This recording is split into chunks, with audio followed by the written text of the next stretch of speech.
What should I do, Daniel? I want the Earth to be here in decades from now, centuries from now. What should I do? Mm-hmm. So I'm going to answer this in a way that I think factors who your audience probably is. I don't know. You haven't shared demographics with me, but based on the attractor, I can guess. If I was answering just to a series of technologists or investors or bureaucrats, I might say something different. And realizing that amongst that audience, there are people who are going to have radically different skills and capacities and parts of it that they feel the most motivated and oriented to. So I'm obviously not going to say one thing everybody should do. Okay, what I'll say is,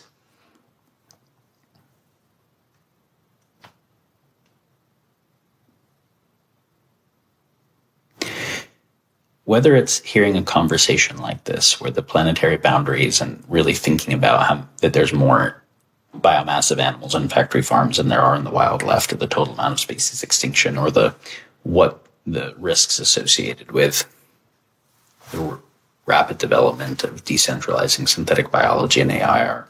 You hear these things, you're like, fuck, and it connects you to what is most important beyond your own narrow life or even the politics that is coming into your stream. Or whether it's when you have a deep meditation or a medicine journey or whatever it is and connect to what is most meaningful. Design your life in a way where that experience happens regularly.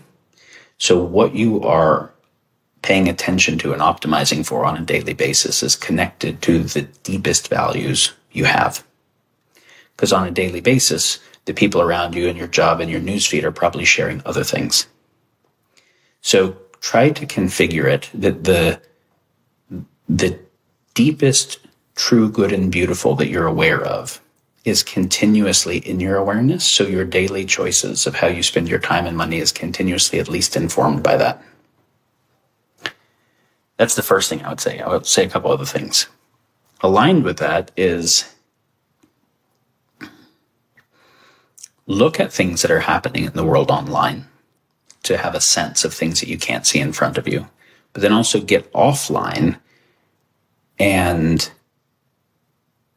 connect with both the trees in front of you and how, without any modeling or value system, just how innately beautiful they are. And also the mirror neuron experience when you're with a homeless person, right? Like, so both have a sense of what's happening at scale, but then also ground in an embodied sense, your own care for the real world that is not just on a computer. There's a real world here.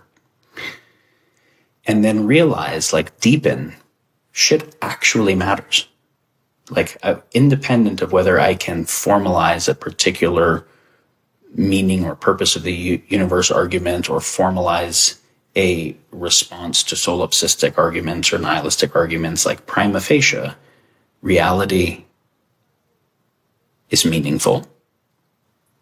And I actually do care. I wouldn't get sad or upset or inspired or moved if I didn't care about anything. I actually do care. And so life matters, and I make choices, and I can make choices that affect the world. So my own choices matter. So what choices am I making every moment? And what is the basis that I want to guide them by? Right? To just deepen the sense of the meaningfulness of life in your own choice, and the seriousness with which you take how you design your life. Particularly factoring the timeliness and eminence of the issues that we face currently.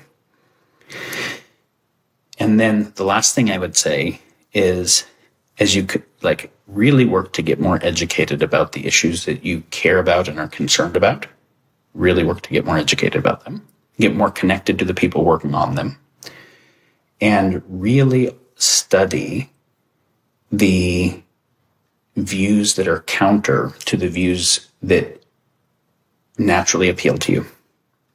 So you bias correct so that your own well-motivated biases don't mess up your action. And in doing that, don't let yourself become unagentic. Don't let yourself become so overwhelmed. Don't let yourself fall into easy certainties but also don't let yourself be overwhelmed by the total uncertainty that you can't act, realizing that if you don't act, there are ethical consequences to that too, because we're on a moving train.